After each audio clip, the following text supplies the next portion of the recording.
Hari ini saya akan menyampaikan firman dengan judul Bahagia di Tengah Problema. Yakobus 1 ayat 2-4 berkata demikian. Saudara-saudaraku, anggaplah sebagai suatu kebahagiaan apabila kamu jatuh ke dalam berbagai-bagai pencobaan. Sebab kamu tahu bahwa ujian terhadap imanmu itu menghasilkan ketekunan. Dan biarkanlah ketekunan itu memperoleh buah yang matang, supaya kamu menjadi sempurna dan utuh dan tak kekurangan suatu apapun. Saya percaya kita semuanya merindukan kebahagiaan dalam hidup ini. Apa gunanya kita memiliki umur yang panjang, tapi hidup dalam kepahitan, hidup dalam kepedihan, hidup di dalam permusuhan satu dengan yang lain. Tetapi pertanyaannya, apakah yang dimaksudkan dengan kebahagiaan itu? Saya membaca Kamus Besar Bahasa Indonesia untuk menemukan definisinya. Bahagia menurut kamus artinya keadaan atau perasaan senang dan tentram, bebas dari segala yang menyusahkan. Dan karena bahagia erat hubungannya dengan damai sejahtera, saya juga menyelidiki kata damai, yang artinya tidak ada perang, tidak ada kerusuhan, aman. Sejahtera juga bermakna aman, sentosa dan makmur, selamat, terlepas dari segala macam gangguan. Intinya, kebahagiaan artinya tidak ada problema, semuanya aman dan nyaman. Jika itu definisinya, mana ada di dunia ini kondisi yang aman, nyaman, makmur, tidak ada problema. Berarti kalau lihat definisi ini, kebahagiaan adalah sesuatu yang tampaknya mustahil kita bisa alami. Beberapa orang juga menganggap kebahagiaan artinya banyak uang. Kebahagiaan artinya sukses di dalam karir. Kebahagiaan juga artinya ketenaran. Tapi benarkah demikian? Jika kebahagiaan adalah ketenaran, banyak uang dan karir yang hebat, maka ternyata banyak pengusaha yang sukses dan juga banyak artis yang ternama yang followernya di Instagram bisa sampai jutaan orang, nyatanya tidak bahagia. Beberapa bahkan mati bunuh diri. Saudara, rupanya pandangan dunia tentang kebahagiaan sangat berbeda dengan pandangan Alkitab tentang kebahagiaan. Kalau dunia menganggap kebahagiaan adalah tidak ada masalah, justru Alkitab memandang kita masih bisa tetap berbahagia ketika ada problema, bila kita melihat kesulitan adalah proses untuk membentuk karakter kita menjadi lebih serupa seperti Kristus. Alkitab tadi berkata, anggaplah sebagai suatu kebahagiaan kalau kamu jatuh ke dalam berbagai-bagai pencobaan, karena itu akan menghasilkan ketekunan dan itu akan menyempurnakan engkau. Engkau akan memiliki buah yang matang. Dari ayat ini saya memahami bahwa ternyata yang penting dalam hidup ini bukan apa yang terjadi kepada kita, masalah-masalah luar yang datang mendera kita misalnya. Tetapi yang penting adalah respon kita terhadap apa yang terjadi. Bukan luarnya tapi dalamnya. Responnya, sikapnya, reaksinya. Aksi yang negatif boleh saja datang, tapi reaksinya harus selalu positif. Habakuk pernah berkata, sekalipun pohon ara tidak berbunga, pohon anggur tidak berbuah, hasil pohon zaitun mengecewakan, kambing domba terhalau dari kurungan, tidak ada lembu sapi dalam kandang, namun aku akan beria-ria di dalam Allah yang memberikan kekuatan kepadaku. Orang yang kebahagiaannya ditentukan oleh hal-hal luar lahiriah, ketika dia melihat semuanya berjalan secara negatif, dia pasti akan kehilangan kebahagiaan. Tapi kalau andalan kita adalah Tuhan yang tidak pernah mengecewakan dalam segala situasi, kita tetap bisa berbahagia di dalam Dia. Siapa yang setuju? Mari kita berikan tepuk tangan yang paling meriah untuk Tuhan kita. Teringatlah saya seorang hamba Tuhan namanya Matthew Henry. Satu kali dia pergi ke kota untuk membeli buku rohani.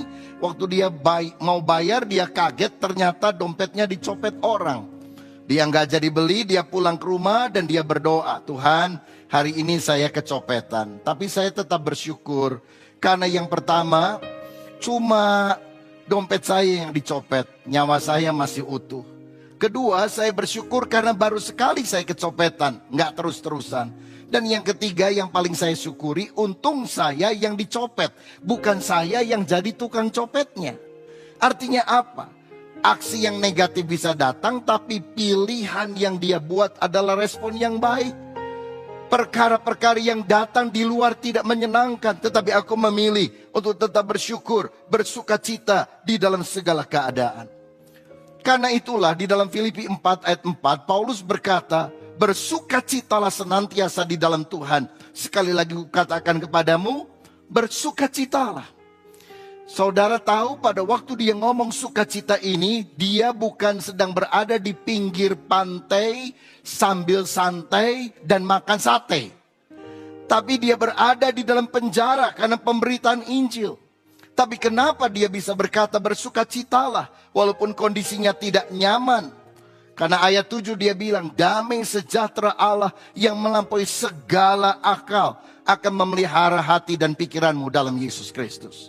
Kalau dipikir secara logika nggak masuk akal. Masa situasi seperti ini bisa damai, bisa sukacita, bisa bahagia. Tapi kalau kita selalu memandang kepada Tuhan, melihat perkara yang kekal, ada damai di tengah badai yang Tuhan berikan kepada kita. Yesus menghayati betul kebenaran ini. Karena ketika dia sedang berada di dalam perahu bersama dengan murid-muridnya, diterpa oleh angin badai yang luar biasa. Yang lain ketakutan hampir mati, berteriak menjerit-jerit.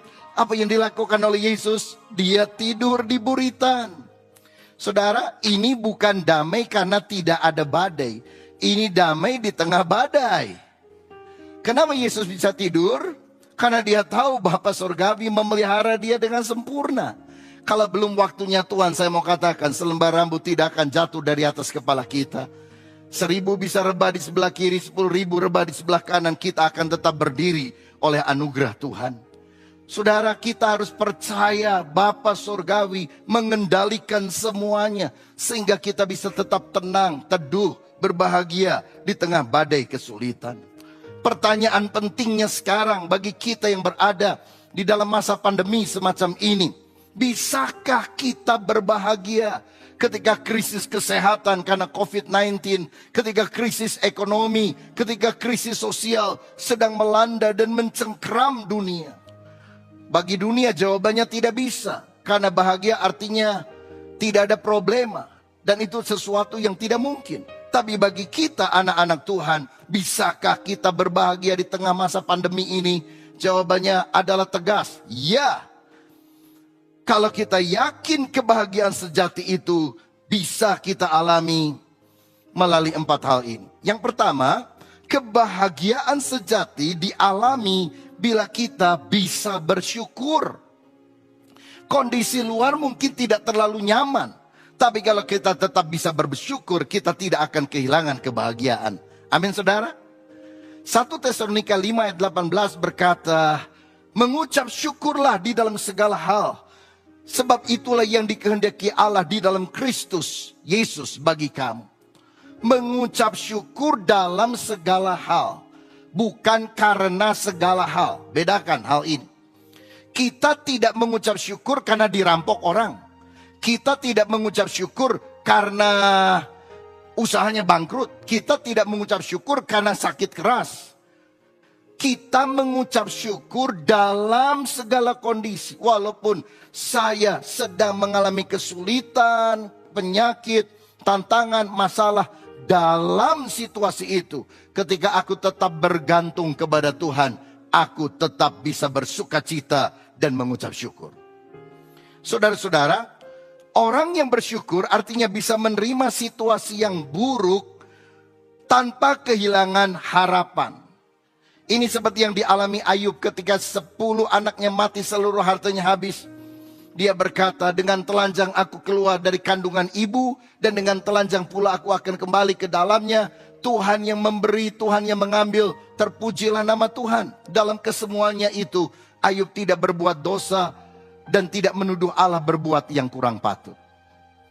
Yusuf mengalami perlakuan tidak nyaman selama 13 tahun. Dijual sebagai budak di Mesir, difitnah oleh istri Potifar, masuk ke dalam penjara. Tetapi dalam Kejadian 50 ayat 20, ketika dia ketemu dengan saudara-saudaranya yang telah merugikan dia, dia berkata, memang kamu telah mereka-rekakan yang jahat terhadap aku, tapi Allah telah mereka-rekakannya untuk kebaikan. Kalau kamu tidak jual aku, saudara-saudaraku, ke Mesir ini, aku tidak bisa menjadi raja muda di sini. Aku tidak bisa menolong kamu. Jadi di balik segala perkara yang tampaknya buruk, ketika kita belajar bersyukur, kita akan melihat Tuhan turut bekerja di dalam segala hal untuk mendatangkan kebaikan bagi setiap orang yang mengasihi Dia. Orang yang bersyukur adalah orang yang tetap yakin bahwa ketika dia berjalan di dalam terowongan yang gelap sekalipun, dia yakin bahwa di ujung sana ada sinar yang akan menerangi. Ada masa depan cerah yang Tuhan masih siapkan.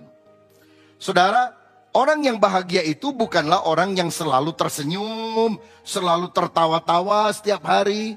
Tapi orang yang berbahagia adalah orang yang bisa menerima kenyataan yang pahit. Seperti Ayub, seperti Yusuf tadi, menerima kenyataan pahit. Bahkan dia bisa mengolah kehilangan dan kegagalan menjadi sesuatu yang bermakna di dalam kehidupannya. Saudara, yang berat itu sebetulnya bukan kenyataan, tapi tidak bisa menerima kenyataan.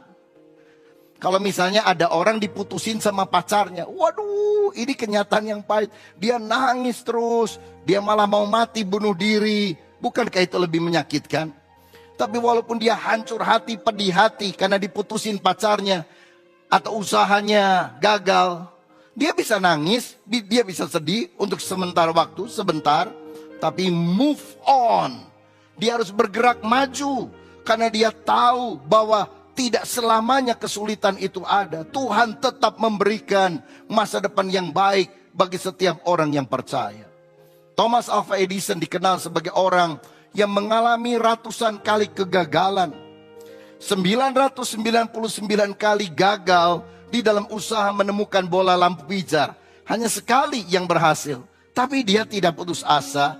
Dia bilang, saya sekarang tahu ada 999 cara yang tidak berhasil. Tapi saya sudah menemukan satu cara di mana saya bisa berhasil. Saudara, apapun kondisi kita, belajarlah bersyukur. Orang yang bersyukur hatinya akan puas, batinnya akan damai. Walaupun uang, harta, dan popularitas tidak dia miliki. Tahukah saudara bahwa menurut Persatuan Bangsa-Bangsa, ini sudah beberapa tahun, negara yang dianggap paling bahagia di dunia adalah Finlandia. Finland dengan ibu kotanya Helsinki. Tahun lalu saya pergi ke sana. Karena mereka mengukurnya dari berapa kekayaan mereka. Berapa GDP, berapa pendapatan per kapita, bagaimana kesehatan masyarakat, bagaimana level korupsi yang rendah ada di sana. Tapi tahukah saudara, ada sebuah negara di Asia yang sudah bertahun-tahun dianggap sebagai negara yang paling berbahagia di Asia, bahkan ada yang menganggapnya di dunia.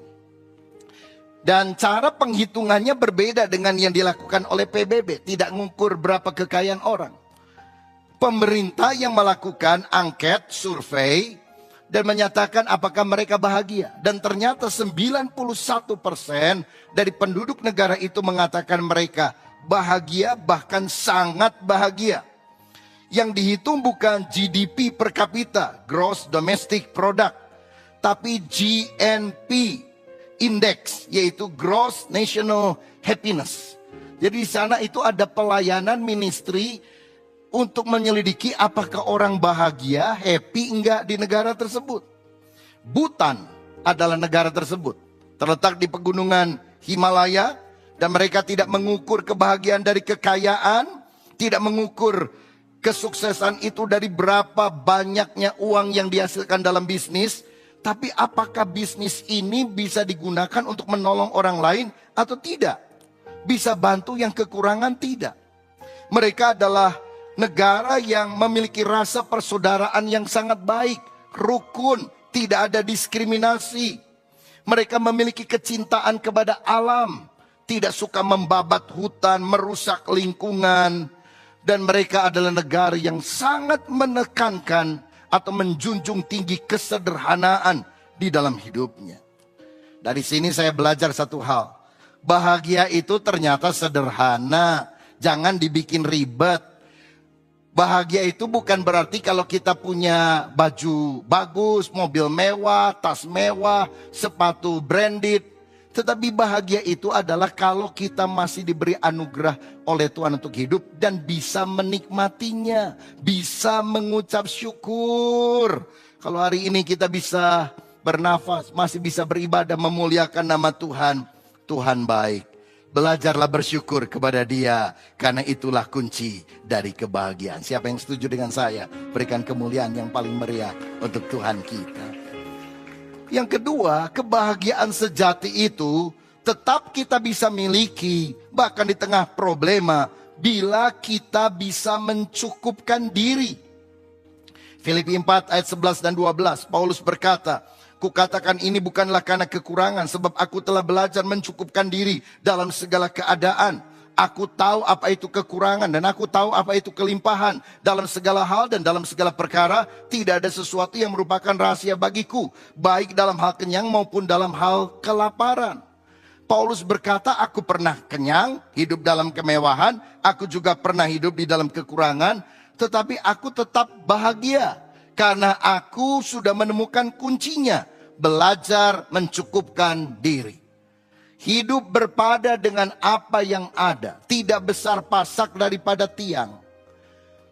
Kalau pendapatan kita 10, pengeluaran kita 20, itu tidak bertobat namanya. Pendapatan kita 5, pengeluaran kita 4, masih ada sisanya 1 untuk menabung, maka itu artinya bertobat. Jadi bahagia itu bukan karena harta yang berlimpah, tapi bisa mencukupkan diri kita. Bisa berkata enough is enough. Tidak serakah. Saudara tahu salah satu sumber ketidakbahagiaan terbesar adalah rasa tidak puas. Walaupun gaji saudara 10 kali lebih besar daripada gaji temanmu, tapi kalau engkau merasa selalu tidak puas, serakah, engkau tidak akan pernah bahagia dalam hidup. Tapi walaupun kita hidup sederhana, berkecukupan, gaji orang mungkin 100 kali lipat, bahkan lebih banyak daripada gaji kita. Tapi kalau kita bisa bersyukur dan mencukupkan diri, saya jamin kebahagiaan ada di dalam kehidupan kita. Itu sebabnya berhentilah membandingkan diri dengan orang lain. Kita ini enjoy life kalau kita nggak suka banding-bandingin diri dengan orang lain. Tapi begitu kita membandingkan diri kita, aduh, kita rasa kenapa ya dia lebih kaya, lebih diberkati daripada saya.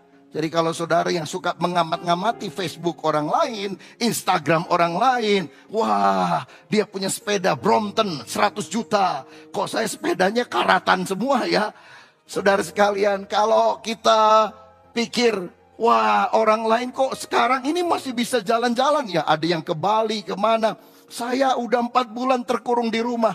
Mulai kita iri. Itu sumber ketidakbahagiaan.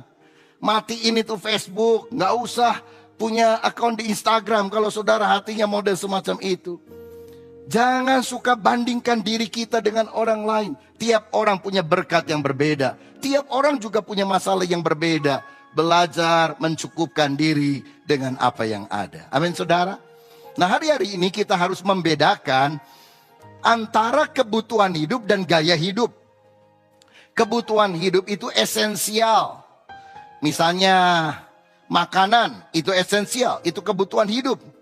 Tetapi gaya hidup, makan harus di restoran mewah, harus yang harganya mahal, maka itu adalah optional. Yang penting itu adalah yang esensi, bukan yang optional. Yang esensial itu yang harus ada, yang tidak boleh tidak ada. Tapi kalau yang optional, kalau ada boleh, kalau enggak juga enggak apa-apa. Saya rasa hari-hari ini kebutuhan makan, kalau kita bisa makan, bisa hidup, bisa bersyukur, itu esensial. Bangun rumah, gedein pabrik, itu optional. Tidak harus dikerjakan pada masa ini. Saudara-saudara, karena itu mari kita belajar hidup hemat, belajar menabung dari apa yang ada. Saya percaya bahwa penghasilan kita akan selalu bisa mencukupkan kebutuhan hidup kita, tapi tidak akan pernah bisa mencukupi gaya hidup kita. Alkitab berkata, Filipi 4 ayat 19, Allahku akan memenuhi segala keperluanmu menurut kekayaan kemuliaannya di dalam Kristus Yesus. Kalau itu keperluan, kebutuhan, Tuhan akan supply dengan kayanya, dengan limpahnya dari sorga. Tapi kalau keinginan, apalagi yang gak ada habis-habisnya, Tuhan tidak janji untuk bisa memenuhkan semua keinginan saudara yang berlebih-lebihan. Karena itu adalah gaya hidup. Saudara, mari kita hidup berpada dengan apa yang ada, yang penting kebutuhan hidup dan bukan gaya hidup. Belajar mencukupkan diri, dan dalam kaitan ini ada satu poin yang sangat penting. Bukan hanya belajar mencukupkan diri, hemat dan menabung, tetapi Kisah Rasul 20 ayat 35. Ini perkataan Tuhan Yesus sendiri yang tidak dicatat dalam kitab Injil, tapi dicatat oleh Lukas di dalam Kisah Para Rasul. Adalah terlebih bahagia memberi daripada menerima. Saudara, ini yang Tuhan katakan. Lebih bahagia memberi daripada menerima. Tangan di atas selalu lebih mulia dari tangan di bawah. Pada masa kesulitan ini, coba engkau lihat orang-orang yang lebih menderita daripada kita. Ulurkan tangan, mungkin memberi makan siang, memberi sembako, memberikan bantuan. Saudara akan rasa kebahagiaan itu mengalir, karena kita bisa menjadi saksi daripada kasih Kristus. Apakah kita bisa bahagia di tengah problema? Ya, bila kita bisa mengucap syukur dalam segala keadaan. Dan bila kita bisa mencukupkan diri, bahkan bisa memberi. Yang ketiga, kebahagiaan sejati akan dialami oleh orang yang bisa mengampuni. Orang yang menyimpan dendam sulit bahagia. Orang yang belajar mengampuni dan memaafkan, hatinya akan plong, luas, dan dia akan mengalami kebahagiaan. Dalam Mazmur 32 ayat 1 firman berkata, berbahagialah orang yang diampuni pelanggarannya, yang dosanya ditutupi. Dalam Matius 6 Yesus mengajar dalam doa Bapa kami, dan ampunilah kami akan kesalahan kami, seperti kami juga mengampuni orang yang bersalah kepada kami. Sebab jika kamu mengampuni kesalahan orang, kesalahanmu akan diampuni oleh Bapa Surgawi. Tapi jika kamu tidak mengampuni kesalahan orang, kesalahanmu pun tidak akan diampuni oleh Bapa Surgawi. Saudara, dari ayat ini jelas kita melihat bahwa orang yang bahagia adalah orang yang dosanya diampuni oleh Tuhan. Saudara percaya dosamu sudah diampuni oleh Tuhan? Ketika kita beriman bahwa Yesus adalah juru selamat kita, segala dosa, segala kutuk sudah ditanggung oleh Yesus. Dan pengampunan itu mengalir dalam kehidupan kita. Tetapi kebahagiaan sejati, pengampunan sejati harus dibagikan kepada orang lain.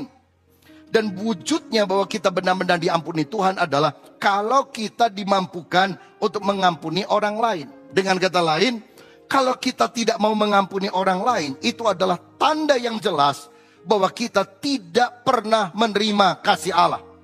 Sebab orang yang menerima kasih Allah, dia bisa menyalurkan dengan cara mengampuni orang lain. Tapi orang yang memegang kesalahan orang lain dan tetap bertekad untuk membalas dendam adalah orang yang tidak pernah mengalami kasih Allah. Karena Roma 5 ayat 5 berkata, karena kasih Allah telah dicurahkan di dalam hati kita oleh Roh Kudus yang telah dikaruniakan kepada kita. Jadi kalau Roh Kudus menjamah kita, wujud yang paling nyata adalah kasih Allah akan mengalir dalam hidup ini. Apa cirinya orang penuh Roh Kudus? Apa cirinya orang benar-benar lahir baru? Bukan sekedar berbahasa roh, saudara. Tetapi Alkitab berkata, kasih Allah dia alami, dan kasih Allah dia bisa salurkan kepada orang lain. Jadi kalau engkau masih menyimpan dendam, tidak mengampuni orang lain, jangan-jangan itu adalah tanda yang jelas bahwa engkau sendiri tidak pernah diampuni oleh Tuhan. Tidak pernah menerima kasih Allah, tidak pernah lahir baru. Saudara, bukalah hatimu supaya Tuhan sungguh menjamah dan mengubah hidup kita. Dalam Matius 18, Yesus memberikan sebuah perumpamaan. Ada seorang raja yang melihat ada hambanya yang berutang 10.000 talenta. Tapi karena belas kasihan dia mengampuni. Tetapi ketika hamba ini dibebaskan dan dia lihat ada temannya yang hutang 100 dinar saja, dicekek, dimasukkan dalam penjara sampai dia bisa melunasinya. Sehingga raja itu menjadi sangat marah dan menangkap orang itu, dan orang itu disiksa oleh para algojo. Saudara tahu menurut kamus Alkitab 1 talenta itu 6.000 dinar. Pada upah orang kerja sehari pada waktu itu cuma 1 dinar. Jadi kalau setahun itu 300 hari kerja, berarti 6.000 dinar dibagi 300 dinar sama dengan 20 tahun kerja. 1 talenta adalah upah orang kerja 20 tahun. Kalau 10.000 talenta, upah orang kerja berapa tahun?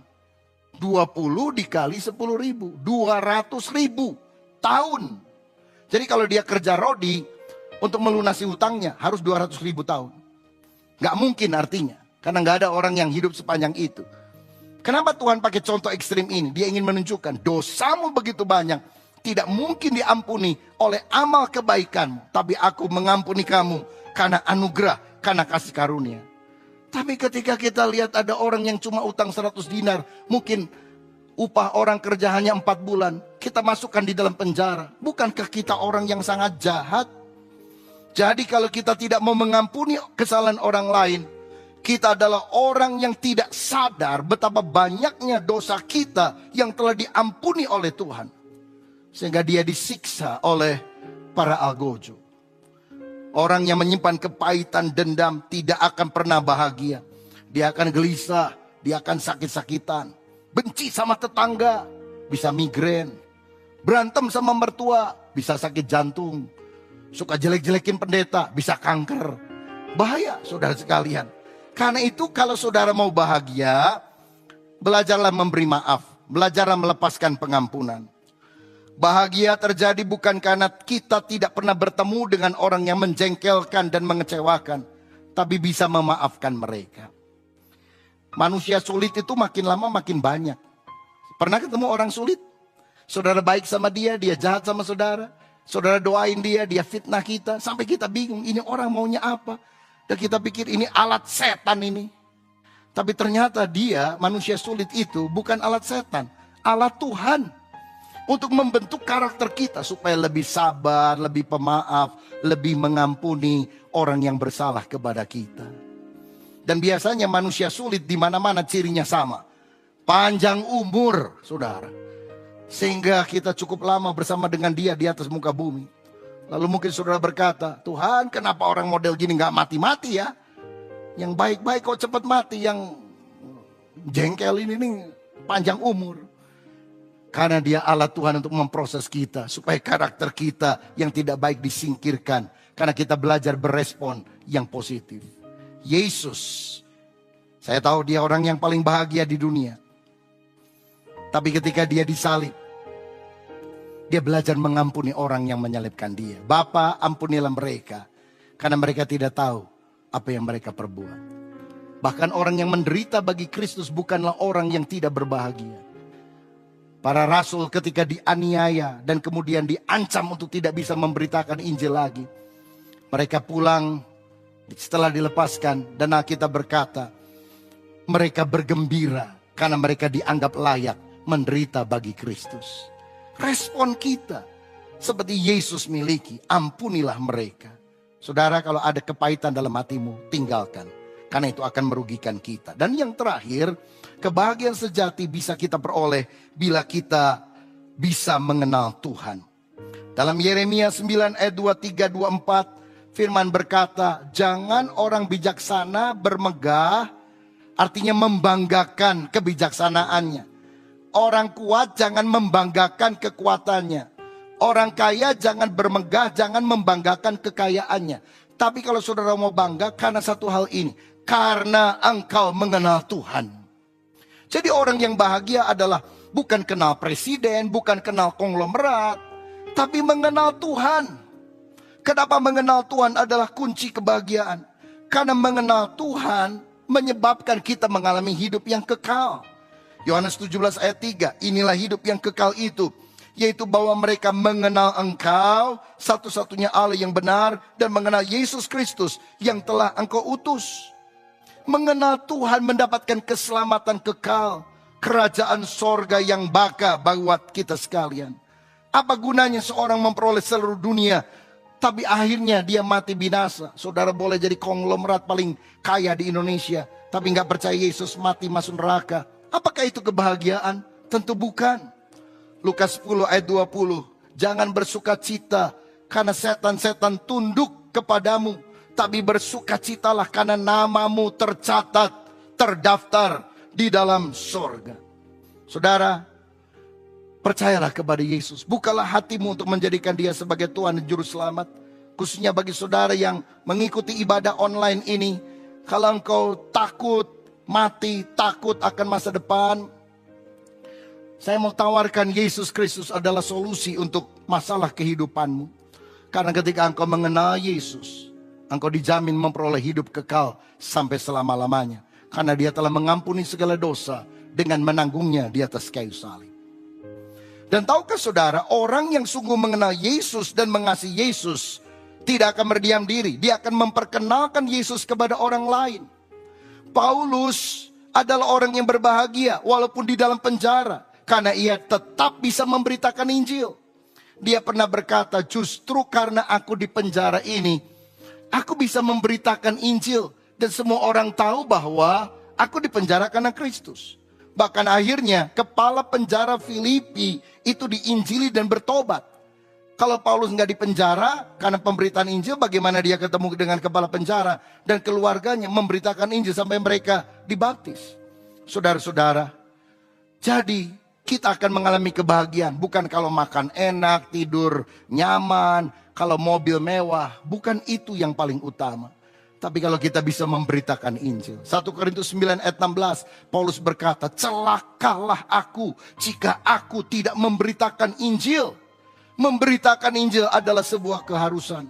Kalau orang yang tidak memberitakan Injil celaka, berarti orang yang memberitakan Injil bersukacita. Kamulah mahkota kemegahanku, mahkota sukacitaku. Itulah yang Paulus katakan kepada jemaat yang pernah dia injili dan akhirnya bertobat. Saudara, betapa sukacita kalau kita bisa memberitakan Injil. Apalagi melihat jiwa-jiwa dituai, artinya bertobat dan percaya kepada Yesus. Itu sukacitanya tidak bisa dibayar dengan uang berapapun harganya. Bukankah di tengah pandemi ini ada banyak orang yang khawatir dan takut mati? Mereka membutuhkan kabar baik. Dan kabar baik hanya datang dari Injil Yesus Kristus.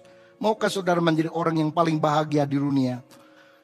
Kenallah Yesus dan perkenalkanlah Yesus kepada banyak orang. Saya percaya kebahagiaan sejati akan kita alami.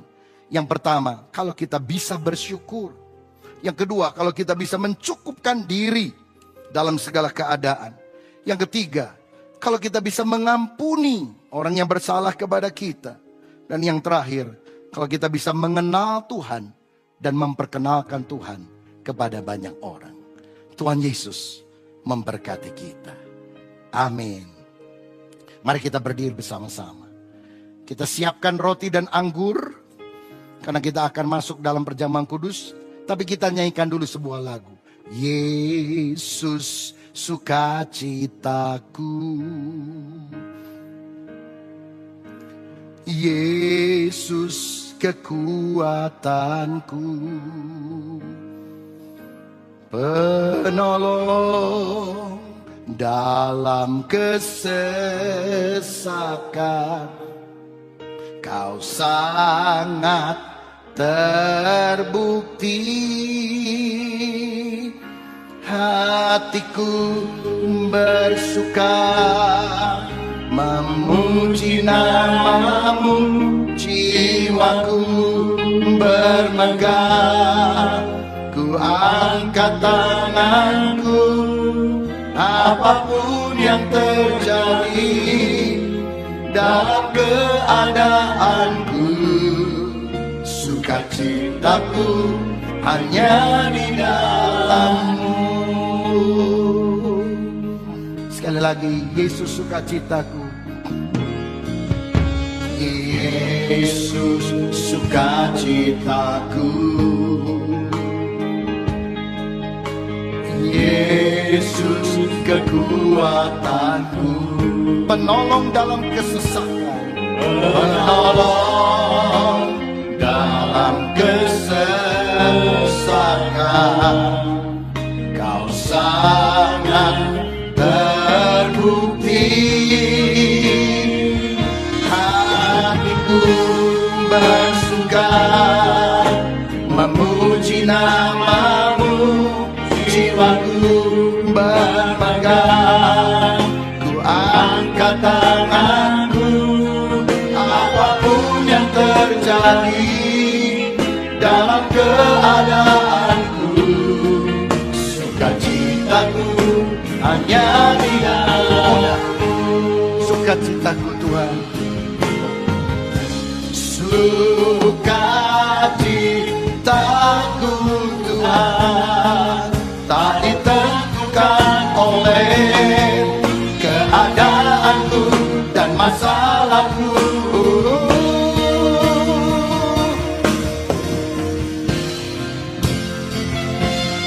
Hatiku bersuka memuji namamu, jiwaku bermegah.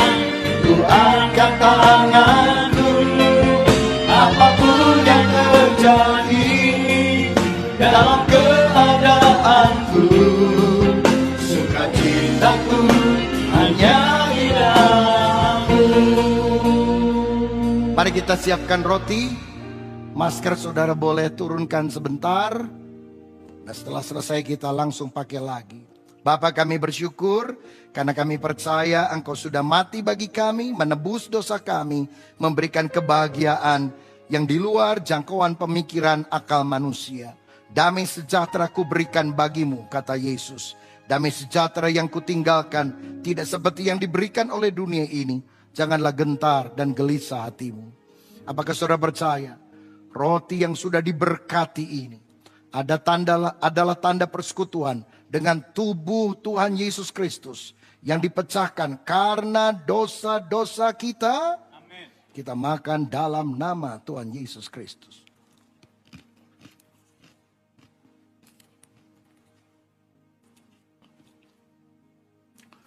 Seperti roti bersatu dengan tubuh kami, roh kami pun ingin selalu bersekutu dengan roh-Mu ya Tuhan.